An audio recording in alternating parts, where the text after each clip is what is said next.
नारायण ने स्वीकार भी कर लिया रिश्ता, लेकिन माता पार्वती को पता लगा। पिताजी बोले, बेटा मैंने स्वर्ग के अधिपति बैकुंठ के राजा भगवान नारायण के साथ तुम्हारा रिश्ता पक्का किया है।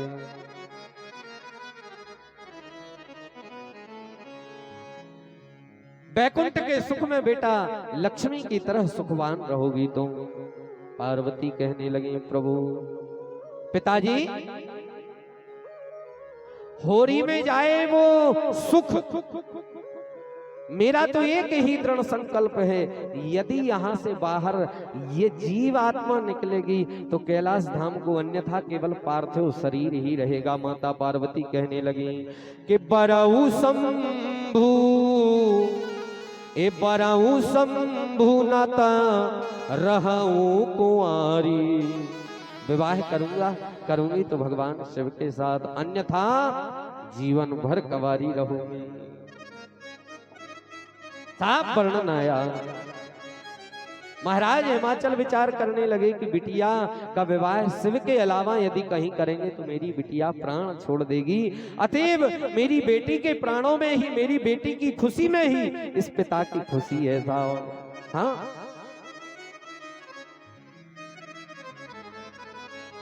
आंखों से अश्रु आ गए। बिटिया ने जब मरने के लिए कहा, एक पिता ही होता है साहब, संसार में यदि सबसे मजबूत किसी को ढूंढा जाए तो वो है पिता। माँ एक बार बच्चे को पैदा करती है, कितनी बार? एक बार। 9 महीने पेट में रख करके एक बार पैदा करती है, लेकिन पिता वो विकल्प है साहब जो जीवन भर अपनी संतान के लिए कई बार पैदा कर देता है। हाँ, कभी साहब आपका बच्चा जुए पर जाता है तो पिता रोकता है, बेटा नहीं ये गलत है, अच्छे कर्म करो, तो साहब संस्कार रूपी मार्ग पर पैदा करता है। संसार से परिचय कराता है, बेटा ये फला ये ढका, तो संसार से परिचय कराता है, वहां भी आपके बच्चे को पैदा कर दिया। विद्याध्ययन करने के लिए भेजता है तो संस्कारवान शिक्षावान बना करके पैदा करता है साहब। पिता कई बार अपनी संतान को पैदा करता है, लेकिन पिता अपना दर्द जो है वो साहब हृदय के बाहर आने नहीं देता। माँ का दर्द आंखों के रास्ते से निकल जाता है, लेकिन पिता का दर्द जो है वो हृदय के रास्ते से निकलता है। जिस दिन बेटी की विदा पिता करता है, आंख में साहब संसार को प्रसन्नता दिखाता है कि यदि आज मैं ही टूट गया तो साहब परिवार का क्या हाल होगा, लेकिन अपन उसका हृदय साहब व्याकुल होकर के रोता है, द्रवित होता है पिता का हृदय। किसी कवि ने बड़ा सुंदर भाव कहा है, बिटिया के सामने पिता अपनी आंख बंद करके अपनी बेटी को विदा कर देता है, लेकिन साहब जीवन भर उस बिटिया की याद में एक बेटी ही है जो पिता के सन्निकट रहती है। हाँ, बिटिया में ही इतनी ताकत है जो अपने पिता के सन्निकट हो जाती है, बाकी न पत्नी में न पुत्र में इतनी ताकत की अपने पिता की सन्निकटता उसे प्राप्त हो जाए। क्यों? यदि पिता क्रोधित हो तो पत्नी की ताकत नहीं कि अपने पति के पास चली जाए, डांट सकता है पति, संतान को मार सकता है क्रोध में, लेकिन बिटिया यदि एक गिलास पानी लेके पहुंच जाए, पिताजी गुस्सा छोड़ो पानी पी ले, तत्काल गुस्सा दूर हो जाता पिता की जान। पिता वो पात्र है कि साहब बाहर से उसके आंसुओं में भले ही आंखों से आंसू ना दिखते हो, लेकिन उसका हृदय जो है वो गीला रहता है अपनी बिटिया के प्रति।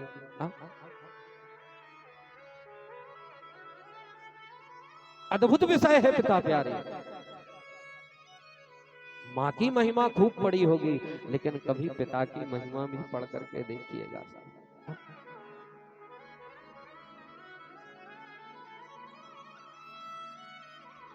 महाराज हिमाचल द्रवित होते हैं। महाराज हिमाचल अपनी बिटिया से कहते हैं, बेटा तेरे सुख में ही मेरा सुख है, और तू चाहती है तेरा विवाह भगवान शिव से हो, तो बेटा तेरा विवाह शिव से ही होगा। और साहब अब पहले के समय में शंकर जी को ब्याह बड़े आनंद के साथ हम और आप बोलेंगे आनंद है, ब्याह माने तुम के तो भर रो ब्याह माने भर रो, फिर शंकर जी को ब्याह तो जस दूल्ही तस बनी बराता, बारात नहीं बराता तो आनंद के साथ चलते हैं। अच्छा पहले ब्याह में खबाज जी और गुरु बाबा दो जने जाते मोड़ी देखने, जाते के नहीं? काय दादा आप और ने देखी हुई माता राम हरो, जैसी बांध गई मूल से ऊंसा ही बंध गई निछावर जैसी हो गई बलाई तो करो कैसा हुआ ऊंसा ही बंध गई। हाँ और अब जो सिस्टम नहीं, अब तो चाहे गुरु बाबा गए चूल्हे में, खबाज जी गए चूल्हे में, लड़का लड़की खुदा ही देखा थे एक दूसरे को। हाँ लेकिन शिव जी के समय तो गुरु बाबा और खबास दो ही जने लड़का पक्को कर भी गए जेवा खबाजू और गुरु बाबा। अच्छा खबासन ने बढ़िया कपड़ा धोए कि महाराज हिमाचल की बिटिया है राजकुमारी को रिश्तो पक्को करवे जा रहा है तो बहुत बड़े राजा होंगे, अच्छे कपड़ा धो दे, प्रेस कर दे, नींद दे दो, आवाज सोई बढ़िया आतर फुले लगा के निकलो। खबाजू और गुरु बाबा दो ही जने निकले, निगत गए पहले वाहन तो चलत नहीं थे, बस मोटरसाइकिल सो पैदल ही निगत गए, निगत निगत निगत निगत हार गए, कैलाश पहुंच गए। अच्छा कैलाश में लगो तो वे जागा जो और खबाजू को बंग ले सोई लेते, गुरु बाबा से कह लगे गुरु बाबा हार गए हैं, मौसम से टूट गए, ले लेना एक आध फूंक। गुरु बाबा कह लगे यहाँ ये काम नहीं। बोले गुरु बाबा क्या हो रहा? बोले जो कैलाश आए दद्दा अटपट है नगर, जो शंकर जी को नगर आए जो अटपट तो नगर है। बोले नहीं एक तो ले है गुरु बाबा। तो बोले ले सो इतने सूखो सो पेड़ो जैसा ही तानो माए से एक हाड़ निकलो और खबाजू में घलो उल्टो मुंह पर गो, आगे जा रहा है कि सूदे जा रहा है अंदर से पर। हाँ अच्छा गांजे बारो हो आपने देखो, गंजेड़ी देखे दादा के नहीं? अच्छा गांजो पिया तो हो हमने देखो है। अच्छा गांजा कभी भी हो गृहस्थ आदमी को तो पीना ही नहीं चाहिए। हाँ गृहस्थ आदमी यदि गांजा पीता है तो एक दिन उसमें नपुंसकता आ जाती है। ये संतों के लिए है, और क्यों? क्योंकि उनकी काम शक्ति क्षीण हो जाए, इसलिए वो ग्रहण करते हैं। और तुम कहो कि शंकर जी पियत जो गांजो, तो कोनो शास्त्र में, कोनो पुराण में और कोनो वेद में नहीं लिखो कि शंकर जी ने गांजो पियो। झूठिया बोलत जी बच्चा, शंकर जी की बूटी विकेत गांजो पीवे बारे कजन काका तो कहा तंकित शंकर जी की तारी हो बदनामिया करे शंकर जी हो। अच्छा गंजेड़ी के लगत महाराज को गांजो पीने सु भगवान के भजन में मन लगत बेजा, क्या लगत के मन नुइया लगत भज्जा धुत्ते अपन जात हो नशा में, कवे सीताराम के पास सु सीताराम हंसे सु हंसता ही रे में। हाँ मन सन बिल्कुल नहीं लगे। हाँ अच्छा गांजे वारो हो आपने देखो, हमने तो देखो है वे गांजे की चिलम ले गए। हाँ वो अच्छो सरूटा मारा थे करत है, और फिर रे जा सांस साध के रे जात के फिर करत है, अरे मर रहा है का दत्ता उगल दे वो दूंगा।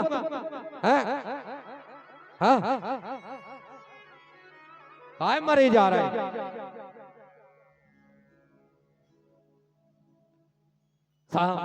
गांजा का सेवन गृहस्थ व्यक्ति के लिए नहीं बताया गया, और न शिव जी को कहीं चढ़ता है। वो कोई आचार्य, कोई ब्राह्मण या कोई शास्त्र बोल दे तो मैं उसी दिन से मंच पर बैठना बंद कर दूंगा, कान पकड़ लेना मेरा। हाँ शिव जी को भांग चढ़ी, उसका मंत्र है, वेद भगवान कहते हैं भांग को संस्कृत में विजया कहते हैं। विजयन धनु कपर्दिनो विसल्यो बाणवाम तने सन्नश्च जा इखब आभुरश्च निखंगदी, शुक्ल यजुर्वेद में। लेकिन गांजा कहीं नहीं साहब। गुरु बाबा के लगे खबास घलगाओ तमाचा, चलो चल अब सुन दो। निगत गए एक दादा मिले चौतरा पे बैठे, खबास के लगे गुरु बाबा नहीं, दादा से पूछ लीजिए कि कैलाश कहाँ आया है। चौतरा पे बैठो दादा बहुत से आनो। बोले काय दादा? दादा के लगे सुनाओ। बोले जा बताओ कैलाश कौन आए? दादा कहने लगे जो अय्या है। तो बोले ते कछु महालटारी नहीं दिखा रही। दादा कहने लगे ते को चौतरैया है महालटारी है? तो बोले जा बताओ दादा शंकर जी को आए? दादा कहने लगे बेसोई अपनैया है। आवाज कहने लगो तो फूट गई किस्मत, बताओ मोड़ी की उम्र 14 साल जो बूढ़ो धरो फिर रहो दुकराए के संग ब्याह करो। जैसे ही खबास ने ऐसी कही तत्काल सांप निकलो। वो खबास हो जैसे ही फूसन लगो। गुरु बाबा के लगे तो क्या लेने देने, मोड़ी की किस्मत फूटे चाहे मोड़ा की, तुम्हें अपने हमें संकल्प से मतलब तो निछावर से मतलब है। गुरु बाबा ने जल्दी लगाओ शंकर जी हो टीका के जो तो विचित्र दूल्हा है। कहूं बर्रन्य लगी, कहूं बिच्छू चिपके है, कहूं सांप वर्णन आओ।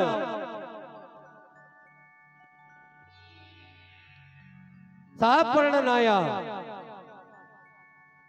पंडित जी ने तत्काल लगाओ टीका और निकलन लगे कि चलो भैया खबास सोई एकदम बिल्कुल सुटो सीधो। इतने में शंकर जी को ना दिया बेला बनो तो कहने लगे खबास गुरु बाबा इते आओ। खबास और सक पका गाओ कहने लगो आदमी तो आदमी जानवर लो मोह बोल रहा है दद्दा जो बेला बुला रहा हूं। हाँ खबास हाथ जोड़ के बोले सुनाओ बेलदाऊ। बोले तुमने ने अपनी निछावर लाई ने गुरु बाबा ने संकल्प लाओ। खबास कहने लगो जिंदा बच गए भाई निछावर आए दद्दा जान दे हमारे लाने। बोले नहीं जा नहीं सकते। गुरु बाबा कहने लगे ले ले दद्दा ना भाई मार के और दौर परे भाई जो और बलाए बनत फिर है भाई कछु पैसा होए तो ठीक है। ताते ताते मुर्दा की राख दे दई बेला ने नंदी ने। बोले ले गुरु जी ने लाई सो धोती में बांध लाई। खबास से कहने लगे ले निछावर शंकर जी पे से घुमा के और ताती राख दई। खबास कहने लगो यार खबासन बातें कर है भाई तो धो के उन्हें नींद दे के तौलिया दई थी के भेड़ा ले आ जा। खबास ने सुई मुंह बना के राख तो धल्लई मनो जैसे ही अंगारे कैलाश से बाहर गाओ तो बरिया को पेड़ो लगो तो तत्काल पेड़े के ते पूरी झरा दई बना। अच्छा बर राख थी कैलाश की राख साधारण नहीं। जैसा ही वो पेड़े पे पड़ी तो पूरो पेड़ो सोने को बन गो। खवास लगो डगरिया से तन कैसी टूट जाए सोनी के ते भजा के और जैसे लेकिन काय हो टूटे। खवास बच्चा होशियार जा तत्काल पहुंचे। बोले गुरु बाबा कहने लगे हम जान गए तेने अपनी फेंक दई सो हमारी मंगावे आ गो ने दे। बोले गुरु बाबा अपनी तुपनी दो जनों की जुगल जोड़ी। गुरु बाबा कहने लगे आ जाई टूट जाए बा जुगल जोड़ी है। बोले पूरे गांव में अपना ही लगन ब्याह कर रहे। बोले आज से बंद काय होकर है जब जो सोनो ही सोनो राख जहां मार सो सोनो ही सोनो काय हो परत फिर हमें पंडित आई के चक्कर में गरौ बजा रहे छाती ओटत फिर रहे हैं। हमारे घरे गुरु बाबा हो बुला के उनसे पूजा पाठ कर में हम काय हो करत फिर खबास कहने लगो तो एक काम करो हमने सोई खबासगिरी आज से बंद करी जाओ तुम्हें बता दीजिए महाराज हिमाचल होके करे आए जय मां। गुरु बाबा कहने लगे ठीक तो इसका ले दे देने हम बताया। गुरु बाबा गए महाराज हिमाचल के यहाँ बताने। खबास दद्दा होशियार तो होता ही सुई ने 60 कटबारी गली पकड़ू और पहुंचो गुरु बाबा के घर है। और गुरियान बाई ने देखो कि खबास अकेलो से गुरियान बाई घबरा गई कि का हो तो गुरु बाबा अकेलो आओ खबास थे। खबास कहने लगो गुरियान भाई गुरु बाबा संग लो आवे राख नहीं रहे काहे। बोले अब उनके ऊँ से कर्म नहीं रहे पहले घाए। बोले दिक्कत का हो गई। बोले दिक्कत जा हो गई कि गुरु बाबा ने राख लाई। अरे भज्जाओ औरत को दिमाग आओ कहने लगे काहे हम हते। बोले तुम हते तो सही राख लाई। आप जा रोवे बैठ गई खुटी चढ़ा के बाहर ठाणी आंते गुरु बाबा हो। और गुरु बाबा जैसा ही सुना के आए बाहर ठाणी काहे गुरु बाबा।